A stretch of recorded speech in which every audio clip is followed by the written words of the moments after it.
Hi hello everyone friends. ఏంటి ఎక్కడికో బండి మీద వెళ్తున్నాను అనుకుంటున్నారా? ఇది మా ఏటుగొట్టు, గోదావరి గొట్టు.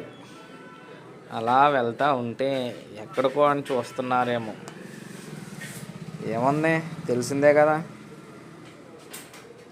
ఏటుగొట్టు అంటే వెళ్తే మా కోనసీమ అందాలు, కొబ్బరి చెట్లు. ఎక్కడికి వెళ్తున్నాను అనుకుంటున్నారా? ఇంకేముంది, మళ్ళీ కొబ్బరి తోటలో పార్టీయే. ఈసారి కొత్తగా ట్రై చేద్దామన్నారు మా వాళ్ళు. ఏం ట్రై చేస్తున్నారని నేనైతే వెళ్తున్నాను. మనం ఎప్పుడూ తినడానికి వెళ్తాం అనుకోండి, ఇలాగ మా వాళ్ళు అన్నీ సెట్ చేస్తారు. ఇలాగ చూస్తే మా వాళ్ళు మంచి అడవాడి మీద ఉన్నారు. నిప్పుల మీద చికెన్ కాలుతున్నారండి. ఏంటో అనుకున్నాను, కానీ దాని టేస్ట్ చూస్తే మతిపోయింది. మా వాడు కాల్చి కాల్చి అలా అయిపోయాడు. ఆడు కాల్చిన దానిలా తినేస్తున్నాడు. పీస్ ఎలా ఉందని నేను కూడా టేస్ట్ చేశాను. చాలా బాగుంది, చాలా స్పైసీగా కూడా ఉంది. మీరు ఎప్పుడైనా ట్రై చేశారు?